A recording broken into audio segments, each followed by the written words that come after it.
അസ്സലാമു അലൈക്കും വറഹ്മത്തുള്ളാഹി വബറകാതുഹു. ബിസ്മില്ലാഹി വൽഹംദുലില്ലാ വസ്സലാത്തു വസ്സലാമു അലൈക യാ സയ്യിദനാ യാ റസൂലല്ലാഹ് ഖുദ് ബിഅയ്ദിനാ ഖല്ലത്ത് ഹീലത്തുനാ അദ്രികനാ വആലി കുല്ലി വസ്വഹാബത്തി അജ്മഈൻ. ഏറ്റവും സ്നേഹാദരണീയ മുഅ്മിനീങ്ങളെ മുഅ്മിനാത്തുകളെ, മഹാനായ ഖാജ റളിയല്ലാഹു അൻഹു വിജയശ്രീലാളിതനായി അജീബാൽ യോഗി എന്ന അതിശക്തനായ യോഗ വിദ്യക്കാരന് അത്ഭുതങ്ങളുടെ മാലപ്പടക്കം തന്നെ ഖാജയുടെ മുമ്പിൽ അദ്ദേഹം തീമയും ശരവർഷവും ആകാശത്തിലൂടെ പറന്നുകൊണ്ടുള്ള ആക്രമണ ത്വരയും എല്ലാം ഖാജ റളിയല്ലാഹു അൻഹു നിമിഷം കൊണ്ട് നിലംപരിശാക്കിക്കൊണ്ട് അബ്ദുള്ളയാക്കി മാറ്റിയ അത്ഭുതം. ഇതോടുകൂടി അജ്മീറും പരിസരവും ജനങ്ങൾ മുഴുവനും സത്യം മനസ്സിലാക്കുകയും സത്യത്തിലേക്ക് ജനങ്ങൾ ആവേശപൂർവം ഓടിയടുക്കുകയും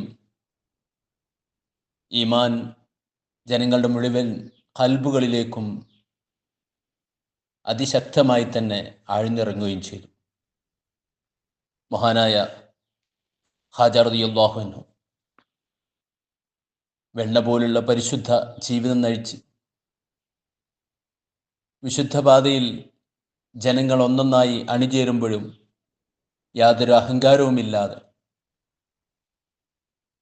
വളരെ ശുഷ്കിച്ച ജീവിതം നയിച്ച ഖാജ റളിയല്ലാഹു അൻഹു എന്നാൽ ജനങ്ങളുടെ മുഴുവൻ പ്രയാസങ്ങളും പ്രതിസന്ധികളും പ്രശ്നങ്ങളും എല്ലാം ഖാജ റളിയല്ലാഹു അൻഹു ഏറ്റെടുക്കുകയും അശരണർക്ക് ശരണം നൽകി അശാന്തി നിറഞ്ഞവരിൽ ശാന്തി ചാർത്തി മനം പൊള്ളിയവരിൽ ആശ്വാസം തിരിഞ്ഞു തീ നിറഞ്ഞ നെഞ്ചുമായി വന്നിട്ടുള്ള മുഴുവൻ ആളുകൾക്കും ശമന മന്ത്രങ്ങൾ അർപ്പിച്ചു. രോഗികൾ മഹാനായ ഖാജ റളിയല്ലാഹു അൻഹു വിശുദ്ധ ഖുർആൻ മന്ത്രിച്ചുകൊണ്ട് എത്ര വലിയ രോഗവും ശിഫപ്പെടുത്തുന്നു. പട്ടിണി പര്യവസാനിച്ചു. ഖാജ റളിയല്ലാഹു അൻഹു എല്ലാവർക്കും അന്നം നൽകി. അങ്ങനെ മുഴുവൻ സമൂഹത്തിലും ഖാജ റളിയല്ലാഹു അൻഹു സ്ഥിരപ്രതിഷ്ഠ നേടി. ഇനി അങ്ങോട്ട് ഖാജ റളിയല്ലാഹു അൻഹു ആകുന്ന കിരീടം വെക്കാത്ത രാജാവ് മഹാനായ മുത്തുനബി സല്ലല്ലാഹു അലൈഹി വസല്ലം തങ്ങൾ വിശുദ്ധമായ മക്ക ഫത്ഹോടുകൂടി കീഴടക്കിയപ്പോൾ തല താഴ്ത്തി സുജൂദ് ചെയ്തുകൊണ്ട് അള്ളാഹുവിന് മുമ്പിൽ സ്തോത്രം പറഞ്ഞതുപോലെ, ശുക്ർ നടത്തിയതുപോലെ ഖാജ റളിയല്ലാഹു അൻഹു വളരെ താഴ്മയോടുകൂടി ജീവിച്ചു. പകൽ മുഴുവനും നോമ്പാണ്. ആഴ്ചയിൽ ഒരു ദിവസമല്ലാത്ത എല്ലാ ദിവസവും നോമ്പ് തന്നെയാണ്. വിശുദ്ധ ഖുർആൻ ദിവസം ഒരു ഖത്തം എന്ന രീതിയിൽ മഹാനായ ഖാജ റളിയല്ലാഹു അൻഹു ഓതി തീർക്കുന്നു. തൻ്റെ സ്ഥിരം ദിക്റുകളും ഔറാദുകളും പതിവാക്കുന്നു. ജനങ്ങൾക്ക് വേണ്ടി ജീവിക്കുന്നു. മഹാനായ ഖാജ റളിയല്ലാഹു അൻഹുവിനോട് തൻ്റെ പ്രിയപ്പെട്ട ശിഷ്യന്മാർ, അജയ്ബാൽ യോഗി ഇപ്പോൾ അബ്ദുള്ളയാണ്, അതുപോലെ തന്നെ സഅദ് എന്ന് പറയപ്പെടുന്ന ശാന്തിദേവ്, ഇവരെല്ലാം ഹാജിയുടെ ഇഷ്ട ശിഷ്യന്മാരും അള്ളാഹുവിൻ്റെ ഇഷ്ടത്തോയന്മാരുമായി മാറിയിരിക്കുന്നു. ഇപ്പോഴും ഖാജ റളിയല്ലാഹു അൻഹു ആ തടാകത്തിൻ്റെ സമീപത്ത് തന്നെയാണ് തൻ്റെ ആരാധനയും മുഴുവൻ സമൂഹത്തിൻ്റെ പ്രശ്നങ്ങളും പ്രയാസങ്ങളും പ്രതിസന്ധികളൊക്കെ തീർത്തുകൊണ്ട് അങ്ങനെ ജീവിക്കുന്നത്. ചെറിയൊരു പർണശാല, ഇതിന് മാറ്റം വരണം. അബ്ദുള്ളയും സഅദും മുന്നിൽ നിന്നുകൊണ്ട് ഖാജ റളിയല്ലാഹു അൻഹുവിനോട് അവർ പറഞ്ഞു, ഗുരുവര്യരെ, ഞങ്ങൾക്ക് രണ്ടുപേർക്കും ഒരുപാട് സ്ഥലം ഈ നാട്ടിലുണ്ട്. അങ്ങേക്ക് ഇഷ്ടമായ ഒരു സ്ഥലം അങ്ങ് തിരഞ്ഞെടുക്കണം.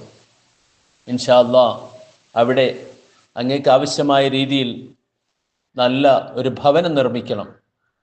തൻ്റെ ശിഷ്യന്മാരുടെ സംസാരം ശ്രവിച്ച ഖാജ അവരുടെ ആവശ്യങ്ങൾ തട്ടിയില്ല. അവരുടെ കൂടെ യാദ്ജാർ മുഹമ്മദിനെയും പറഞ്ഞു വിട്ടു. പല സ്ഥലങ്ങളും കണ്ടു. താരാഘട്ട് പർവ്വത താഴ്വരയിലെ സ്ഥലം ഇഷ്ടപ്പെട്ടു. അത് സായദിൻ്റെ സ്ഥലമാണ്. ശാന്തിദേവി എന്നായിരുന്നല്ലോ അദ്ദേഹത്തിൻ്റെ മുൻ നാമം. സാമ്പത്തികം ആവശ്യമില്ല, പ്രയാസങ്ങളില്ല. തൻ്റെ ഭൂമി പ്രിയമായപ്പോൾ അദ്ദേഹത്തിനും ഏറെ പ്രിയം ഹാജയ്ക്ക് ദാനം നൽകാൻ. ഹാജയോട് വിവരം പറഞ്ഞു. സ്ഥലം കണ്ടു. ചെറിയൊരു കേന്ദ്രം പണി തുടങ്ങി. ഓല കൊണ്ടുള്ള ഷെഡാണ്. മേൽക്കൂര പുല്ല് നിരത്തി ഭദ്രമാക്കിയിരിക്കുന്നു. സാദ് നൽകിയ ഭൂമിയിൽ വിശ്രമത്തിനായി ഹാജിയുടെ അനുഗ്രഹിക്കാൻ ഒരുങ്ങിക്കഴിഞ്ഞു. മറ്റുള്ളവർക്ക് വേണ്ടി വേറെയും ഷെഡുകൾ നിർമ്മിച്ചു. ജമാഅത്ത് ഖാനയുണ്ട്, കുത്തുബ് ഖാനയുണ്ട്, ഇബാദത്ത് ഖാനയുണ്ട്, മത്ബ ഖാനയുണ്ട്. ചുരുങ്ങിയ ദിവസത്തിനുള്ളിൽ ഹാജിയും സംഘവും താമസം ശിഷ്യൻ സ്നേഹപൂർവ്വം സമ്മാനിച്ച ഭൂമിയിലേക്ക്, കേന്ദ്രത്തിലേക്ക് നീങ്ങുകയാണ്.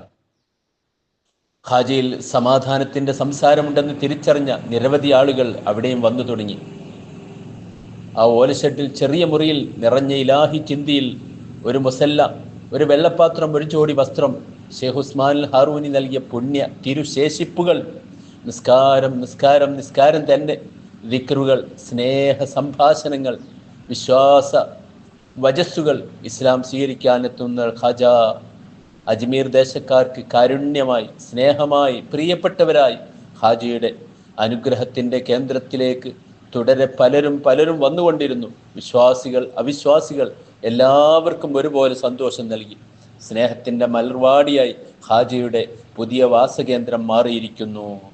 പലരും വന്നപ്പോഴും ആ പൃഥ്വിരാജ് ചൗഹാൻ നേരത്തെ പറഞ്ഞല്ലോ, അയാൾ അപ്പോഴും വന്നിരുന്നില്ല. പ്രതികാര മനസ്സുമായി അദ്ദേഹം ഹാജിയോട് വെറുപ്പിൻ്റെ ശീലുകൾ പിന്നെയും വളർത്തിയ അദ്ദേഹമാണ് പിന്നീട് ഹാജ റളിയല്ലാഹു അൻഹു അദ്ദേഹത്തോട് പറഞ്ഞത്, നിന്നെ ഞാൻ ഒരു സുൽത്താനെ ഏൽപ്പിച്ചിരിക്കുന്നു. ആ സുൽത്താനാണ് പിന്നീട് അയാളെ പരാജയപ്പെടുത്തിയത്. നമുക്കറിയാം. ഇരിക്കട്ടെ, ഹാജ റളിയല്ലാഹു അൻഹു ആ സുൽത്താനെ ഏൽപ്പിച്ചു. ശിഹാബുദ്ദീൻ ഖോറി എന്ന സുൽത്താൻ. അദ്ദേഹം ഇപ്പോൾ അജ്മീറും മറ്റ് കേന്ദ്രങ്ങളൊക്കെ അദ്ദേഹത്തിൻ്റെ കീഴിലായി മാറിയിരിക്കുന്നു. അവിടെ ഹാജ റളിയല്ലാഹുവിന് വേണ്ട എല്ലാ സൗകര്യങ്ങളും സുൽത്താൻ ശിഹാബുദ്ദീൻ ഖോറി ചെയ്തു കൊടുത്തിരിക്കുന്നു.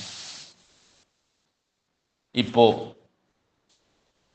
ജനങ്ങളുടെ മുഴുവൻ പ്രശ്നങ്ങളും ഏറ്റെടുത്തുകൊണ്ട് തൻ്റെ പുതിയ ഭവനത്തിൽ ഹാജ ജീവിക്കുകയാണ്. അള്ളാഹു മഹാന്റെ ബർക്കത്ത് കൊണ്ട് നമ്മുടെ എല്ലാ ഭവനങ്ങളിലും ശാന്തിയും സമാധാനവും ഐശ്വര്യവും നൽകി അനുഗ്രഹിക്കുമാറാവട്ടെ. ബിറഹ്മതിക യാ അർഹമർ റഹീമീൻ.